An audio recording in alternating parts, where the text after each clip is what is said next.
Hello and welcome to the IAA Mobility Visionary Club. Today, it's all about circularity. We're talking sustainable materials, end-of-life design, and everything you need to know about the circular economy. Coming up.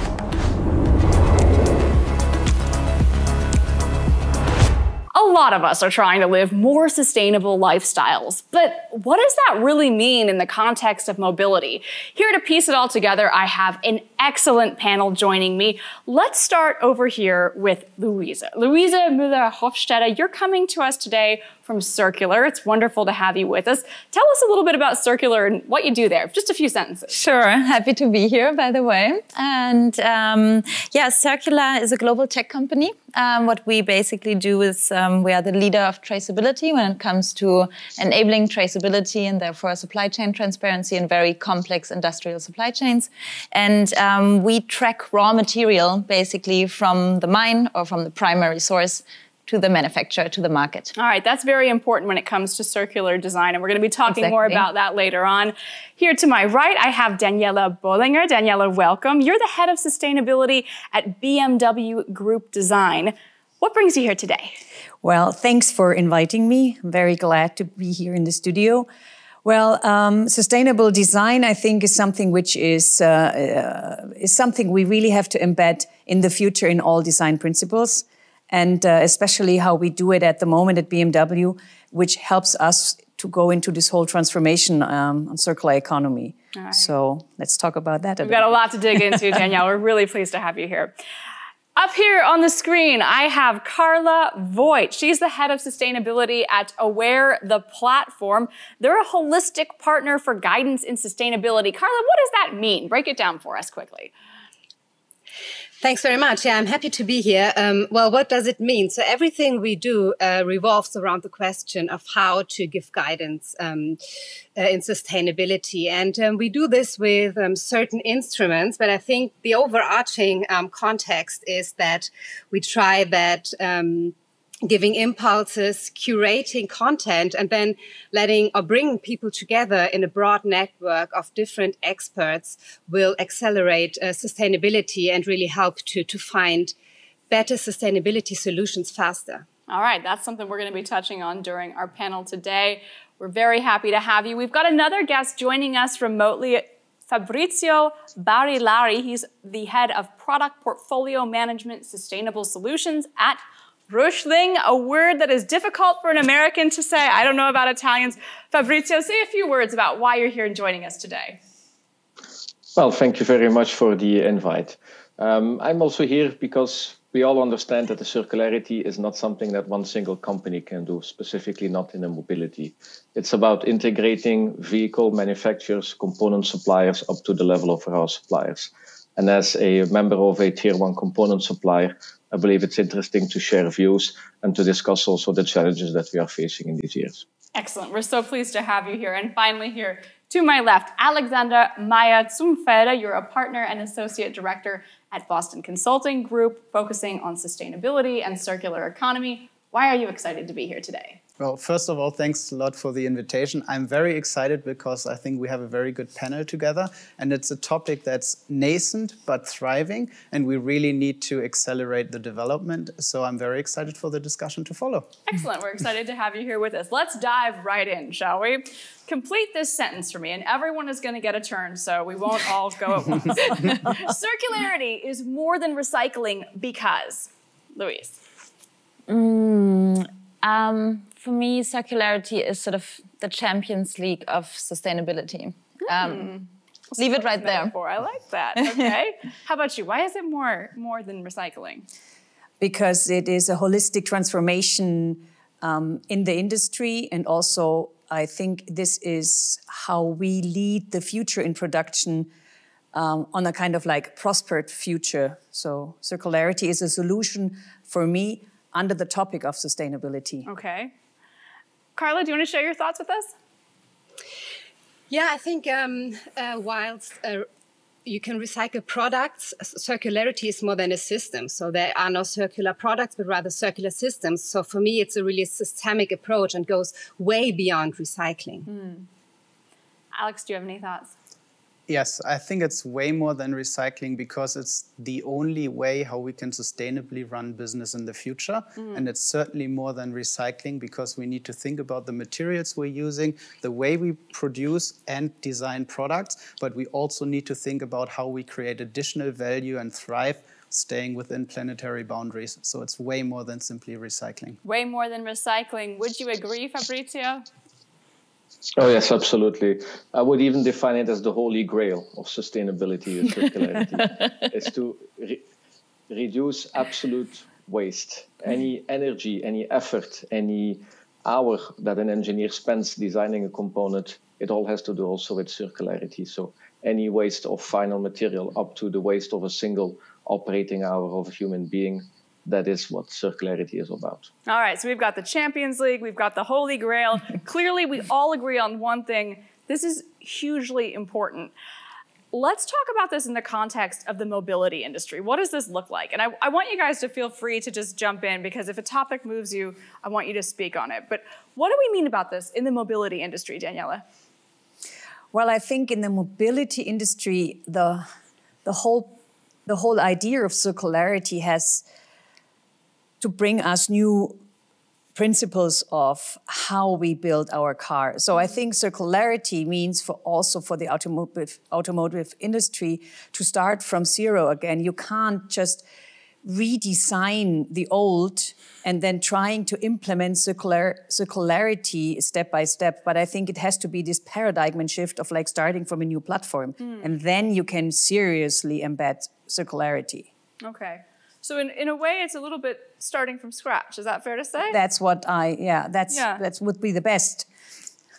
Does anyone feel confident to give us a rough definition of the circular economy? Maybe if someone at home is like, what is this? I've never heard of it. What do we mean exactly by this?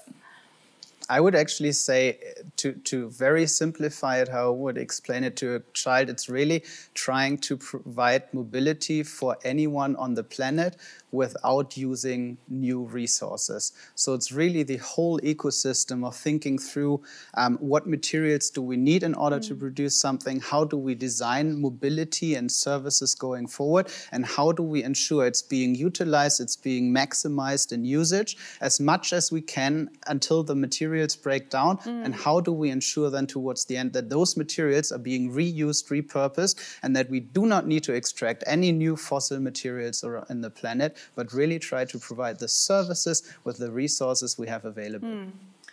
It's a beautiful vision. So let's start here with circular materials. What are the challenges right now in using circular materials? What obstacles are we confronting and trying to overcome? Obstacles, I don't know. I'd rather see it, what are the opportunities, right? And I think there are many raw materials that are perfect for recycling because they don't lose quality when you recycle them. And we, for example, at Circulor look at raw materials that are especially ethically and environmentally challenging. So this is typically the cobalt, but also the lithium, the nickel, the manganese, the graphites, and lesser known raw materials such as mica, for example.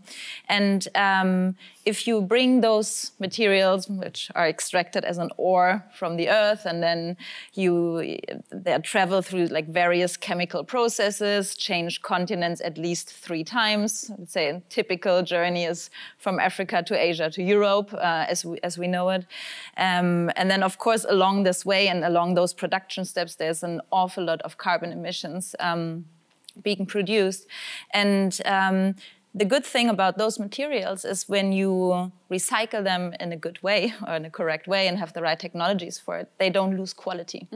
Basically, that's the beauty of recycling those materials because it's an endless wheel that can spin. And what you said, Alexander, so you don't lose the carbon emissions that have been produced along the way. It's basically retaining value that you already have, and that's the beauty of it. Yeah. How do we? Maybe if I go ahead, please. Cool. So yeah, I totally agree, and I think that's a very nice perspective. However, when it comes to materials that have a value per se, of course, there is already quite a recycling rate. However, then the limits come through the recycling method, if you will, because it's really hard to for a material to be recycled 100% pure. And once there are some impurities involved, of course, the physical characteristics change, and then it might not be suitable to stay within the same loop within one industry. So it might kind of it might be needed to go to another industry, which could also be a closed loop.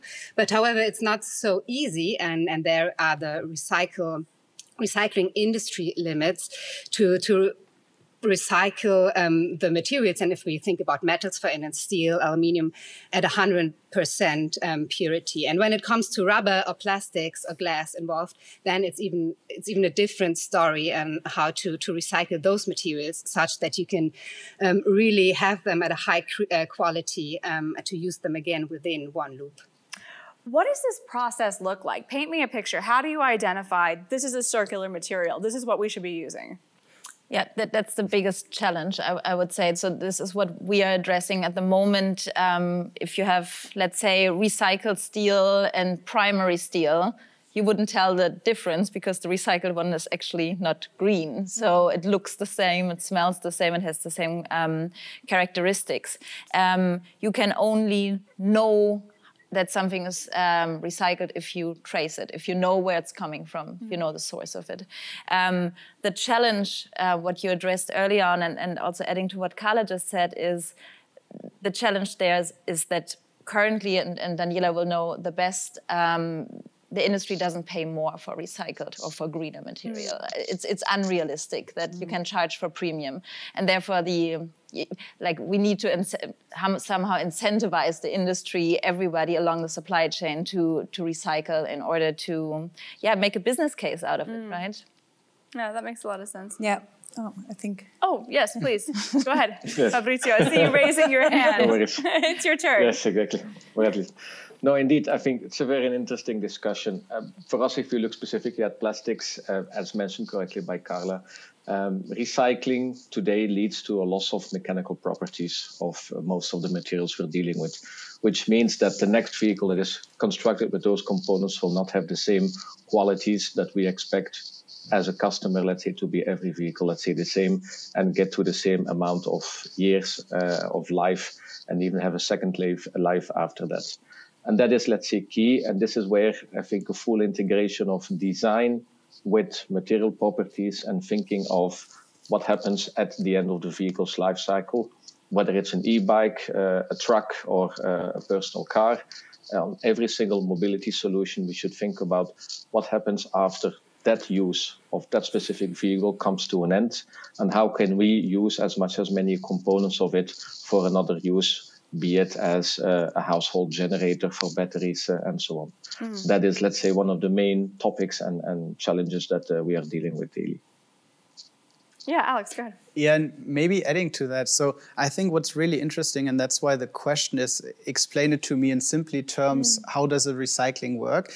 I think the problem is we should start and all agree we need to recycle anyway. So let's rather look at what materials are currently being recycled that we can already put back into cars, but simply are not being put into mobility solution because of price, because of maybe the color is not the right quantity, because the sourcing structure would look different. So there's elements we can already repurpose today that are available. We simply don't do it because past value chains have not been designed in that way to do that. Then there's those materials where we only need smaller upgrades, where we need a little bit technological innovation, where technology is already available to recycle but haven't been scaled because the price is not there, because it's not incentivized, because the demand is maybe not there yet. Yeah, so those are the ones, next steps 10 years out. But I'm actually fairly positive that we can get there if, as a society, we put the right focus on it. And then there's a couple of materials, especially in mobility, which are unique. You need high-performance carbon materials.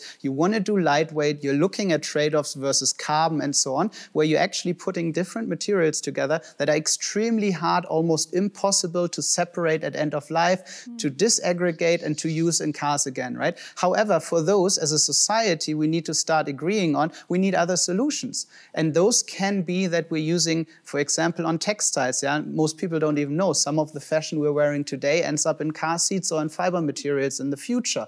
There's other parts where, if you talk about nylon, extremely hard to recycle today. You might know it when wearing trousers and these kind of things. They also go in hood covers for engine covers. However, they are blended with glass. So maybe we can use it a second time there and then need to find a solution where we can use the glass and the nylon towards the end. And I think that's really the complexity, and none of our value chains and businesses today are really designed in a way to incentivize how to think about it.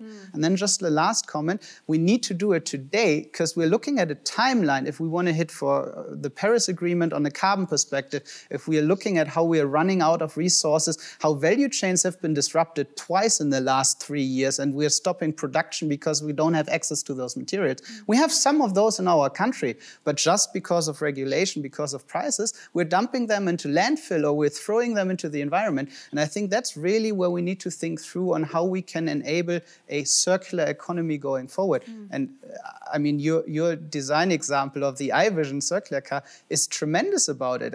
Yes, it's the first step from the industry, but I think it's very impressive to think through really on how do I get access to these materials, how do I design it, and how does the future look like? Because it'll go into production 8 years from now, comes back in 10 years, and then we're hitting 2040, 2050, and we're not left with resources and carbon budgets. So we need to start today.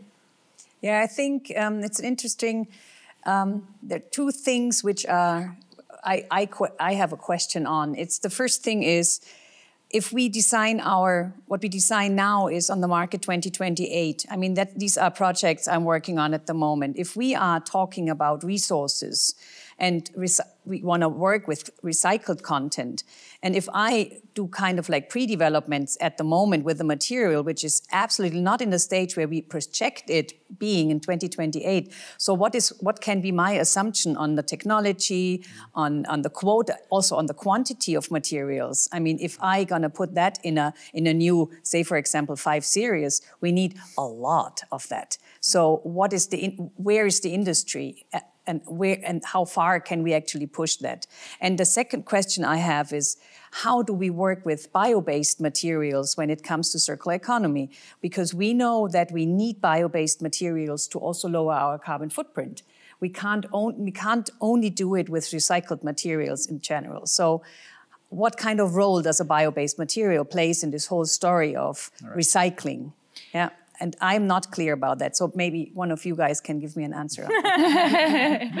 Let's quickly define what we mean by bio-based materials in case anyone is watching and is like, I'm not fully up to speed on what that is. What is it? So I mean, calling materials which are growing, like, or we call it fast-growing materials like hemp or like, well, anything which is growing, say it like that. But you can also go into biologies, and then you can say you can grow it in the lab. It doesn't need to be growing on the field, yeah? So because we have also issues on like no feed, no food. If you're gonna cut materials from the land, that might cut people's food. So this is a big debate what we have, how we can actually embed bio-based materials, going up to the point that you have it in the laboratory. So growing without any kind of like sources, rather than air and whatever it needs. Super interesting topic. Is that also part of the circular economy then? Yeah. Just to add more complexity to the... Let's make it more complicated. That's why it's the I'm sure Fabrizio also has this. Yeah, and then we'll come to Fabrizio. Maybe let's come to Fabrizio first, because it's definitely his topic, turf. his home turf. That's very gracious. Fabrizio, the floor is yours. I did not want to spoil anything here today. So we understand the question about bio-based materials is absolutely valid, and it's critical, because recycling alone is not going to be sufficient considering the amount of materials that we need for mobility solutions. So a bio-based solution for us, we have started development already 10 years ago, and we are now on the market 2 years ago with a development with a material which was jointly developed with a chemical company. And that is based on sugarcane. Now, sugarcane, for example, is indeed also used for food, but we grow it on land which has been defined as never, ever being able to, let's say, grow crops for the food industry, so only for industrial usage. However, if you would need and calculate to the quantities that we need in the future, then of course you will come into collision with the food industry sooner or later. So the point about being able to grow it, let's say, in a more closed, segregated area where you are not, let's say, competing with land is absolutely valid, and is very interesting topic to see, because sugarcane as a plant is quite fairly easy to grow. It doesn't require, let's say, a very specific type of soil to do it on. So bio-based, especially the plastics, have a very important role. And I think in the mobility industry, we are there lagging behind. Packaging industry is years and years ahead. And everything we're using now, if you go to the supermarket and buy a bag, it's already fully recycled, and you can throw it together with the rest of your food, let's say, that you're eating, and it will degrade automatically. And I think in mobility, that's the next step we have to say. And that we have to do jointly, allow the introduction of these materials, where I'm confident that the end users will start asking for it, find a way to absorb the extra cost, as we have to be honest, there is an extra cost versus, let's say, a standard petrochemical material, and it will be part of a solution that also includes recycling. Yeah, do you want to weigh in? Yeah, I wanted to basically, because now it feels like we're speaking like that recycling is the ultimate goal, right? And I always like to also shift the focus a bit on the dark side of recycling, and also recycling is not only the ultimate goal, because, and relying to what Daniela said, is like, with the big question is, what can I calculate with in like 7 or 8 years? And the circular economy, as opposed to the linear economy, is basically where the very downstream, the recycler, now becomes the upstream, right? So also the positions and the participation within the supply chain changes. So there will be new business models, there will be new responsibilities. And because the recyclers, when they receive something, they ultimately need to sell that material again, right? Because otherwise, why should we do it? I mean, we're not recycling it and then chuck it away, right? So it needs to go, somehow needs to go back into the value chain. And I think the prediction of what is available in the future, not even in like 5 or 6 years, but also in 1 year, is very difficult, and it's a challenge. And in my opinion, and of course I'm biased here, but you ultimately need data to enable circular economy, or to accelerate it. Because if you don't have the data, and let's not use the word data because or let's demystify it, if you don't have information about a certain product, you won't be able to make predictions. You won't be able, a recycler won't be able to tell, I don't know, the next in line of the supply chain to say, like, next year I can sell you 100 tons of recycled cobalt, for example, because he ultimately doesn't know what ends up in his facilities. Yeah. And he also doesn't ultimately know how much cobalt content does the product have, because not like a rock of cobalt arrives at his facility, but a car battery arrives at his facilities. There are different battery technologies, so that means different amounts of cobalt, different amounts of lithium are in this battery. How should the recycler know what will ultimately end up at his recycling yard, and then potentially can sell and bring back into the loop? And you need this information, data, in order to make those decisions, and the battery passport or the battery regulation, for example, will definitely help with that. It's an interesting point, and I want to go back to what you were saying about needing to have this information available. It's so important for designers. When we talk about circular design, how do you go about embedding circular design into a car? Walk us through, what does that look like? And give us the layman's terms, okay? We're not all designers here.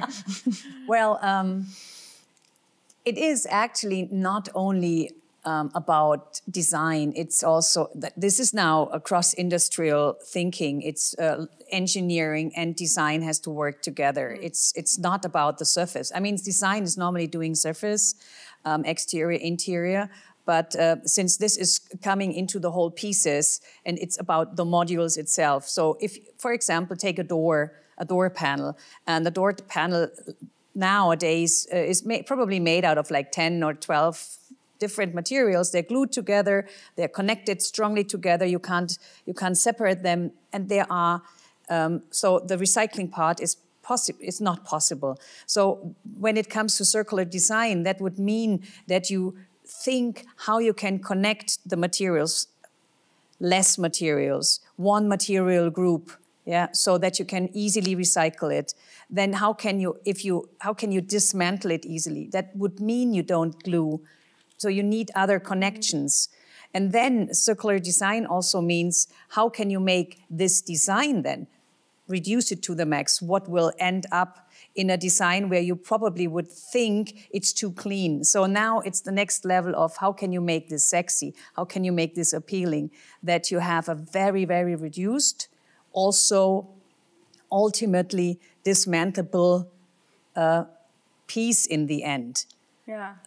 Made probably out of one monomaterial, which would be, this would be the best. So you can just take it out, you label it as this monomaterial, and then you can put it in the shredder. So it's a huge topic. And one thing I want to point out is that, as you just mentioned before, for example, polyester or any kind of plastics, it can come in total different ways. You can make a textile out of it, a foam. You can make it injection molded. So you can have total different properties made out of one single material, which could mean you touch a surface which is soft and textile, and it's the same material going all the way down to the whole door. So that is the huge challenge now. Yeah. Gosh, it does sound like a huge challenge when you describe it like that.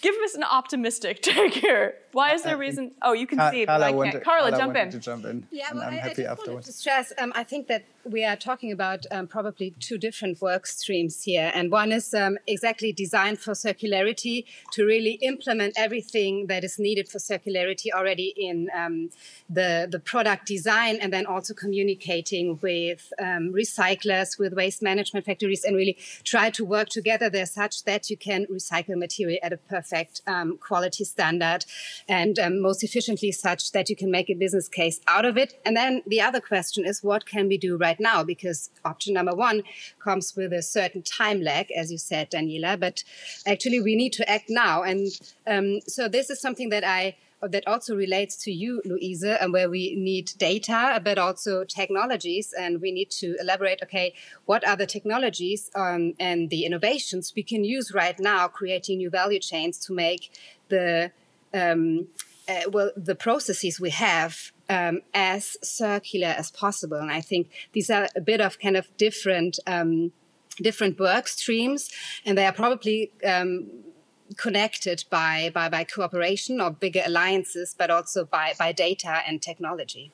Yeah, and maybe adding to this, I mean, it all sounds very complex and very challengeful, but the good news is it's possible. Yeah. And it's possible and available today. Of course, there will be new technologies, there will be improvements, but it is possible today. That's very good news. Nobody has an excuse anymore to say like, oh, I would like to, but I cannot, right? So plus the urgency you addressed, like we need this now. And I think one of the biggest challenges, what you just said, Carla, is actually changing mindsets.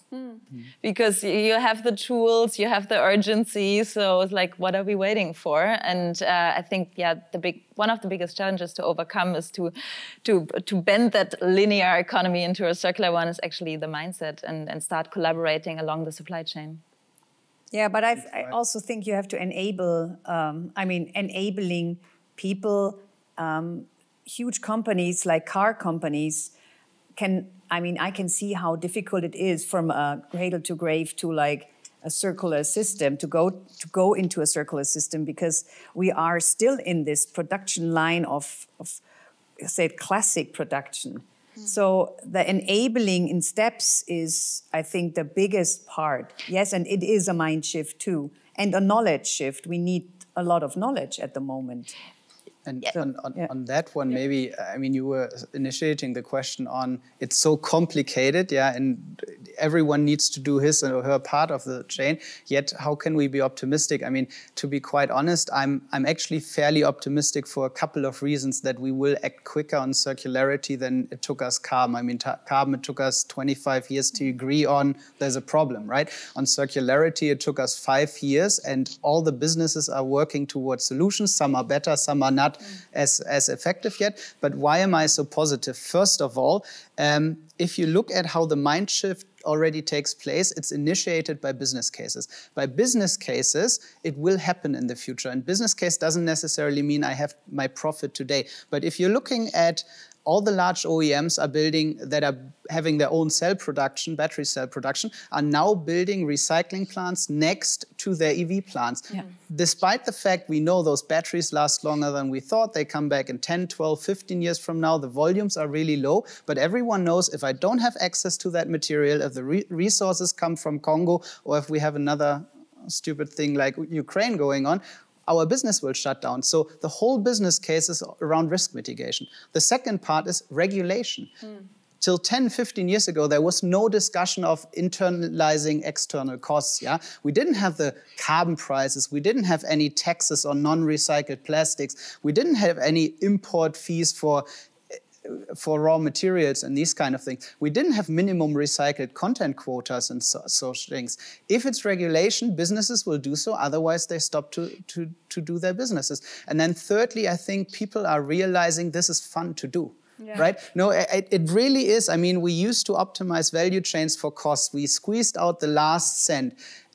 Now we're rethinking, how do we use materials? How can we build collaborations? Are we integrating backwards? Are we suddenly partnering with recyclers or becoming a recycler to get access to materials? But also on the positive side, business models are changing. We haven't even touched upon the whole idea of the mobility of the future doesn't need to be everyone has its own car. Maybe we have sharing models, so we're using the resources, the scarce resources we have, and utilize them a little bit more. The whole design or interior of a car might actually shift in 15, 20 years from now. Yeah, you might get more people in there. You might have 6 or 7 airbags, which needs more material, but in the end, we can recycle fibers. We can already recycle fibers today. The reason why we haven't done it is our linear value chains are optimized for cost in a way that it's not cost competitive unless you have regulation, resource scarcity, access to materials coming in. And all of this has seen a dramatic shift in the last 2-3 years. So that actually makes me a little bit more optimistic that we are moving faster on this topic than we have been in the past. Yeah, and I like the point you're touching on there.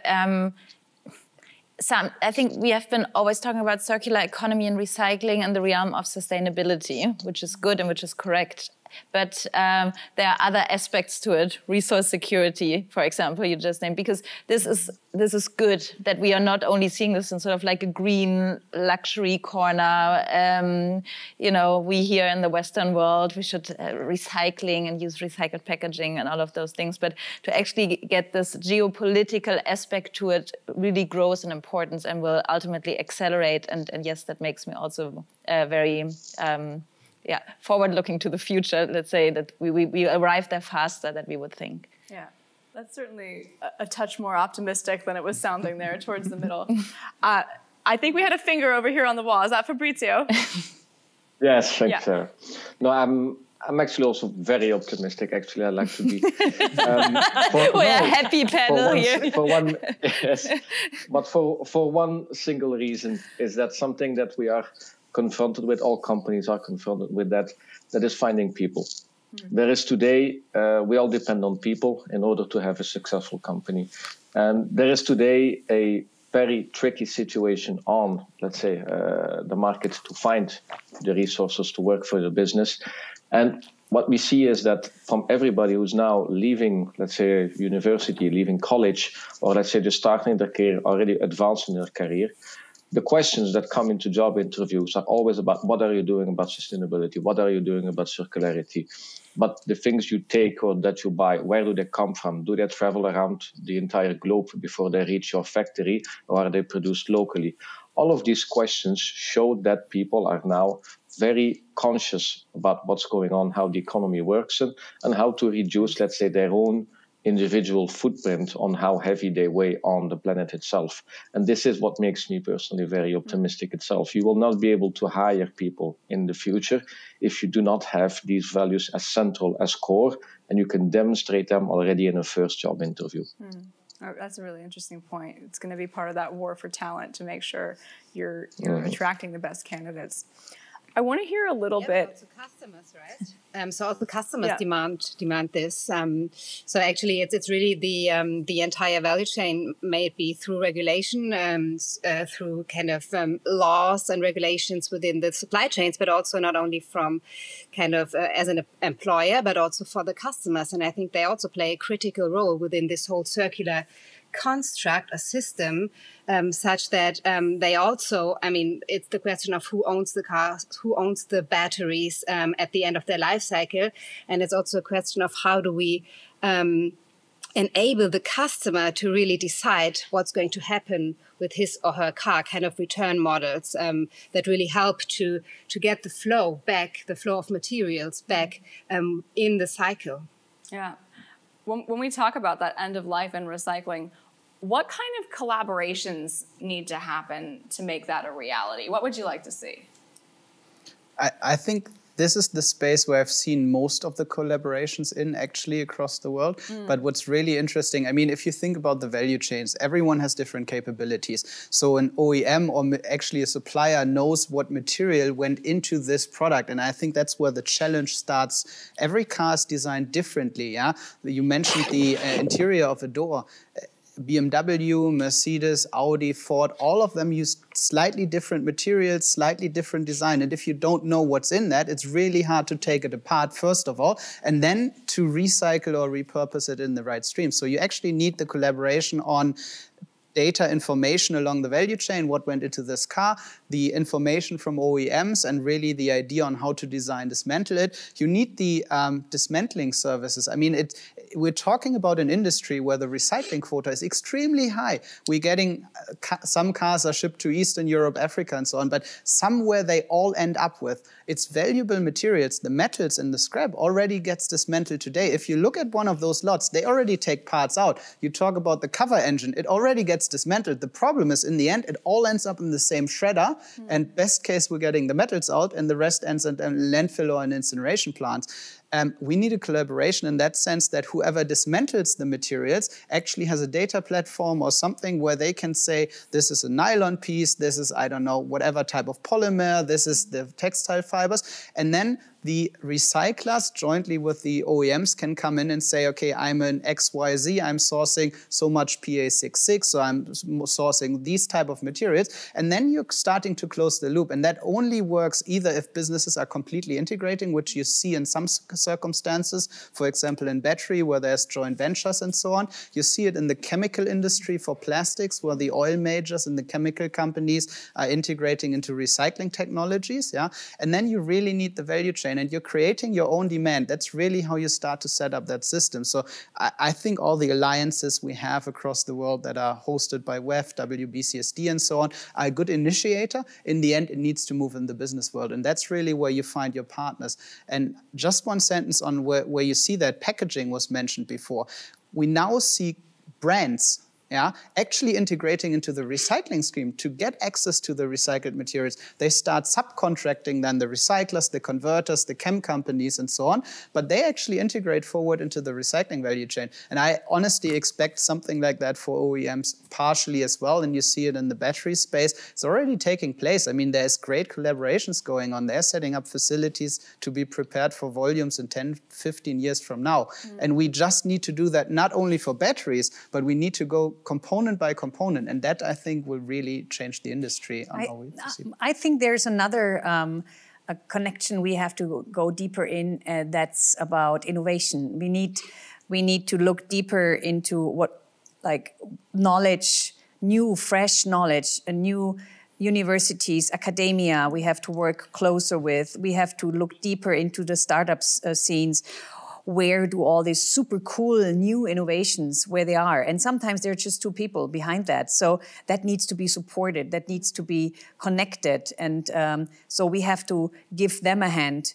And all together we have to push these fresh new ideas to really come up with positive solutions. And it's not only about circularity and recycling, it's also about connecting intelligent systems within the car, for example, where you can actually then reduce stuff out, because you can't just recycle everything and then use recycled materials if you stay with the same design all over. So you really have to refresh and come up with a new design language when we talk about this kind of transformation. Circular economy leads us into a new form language.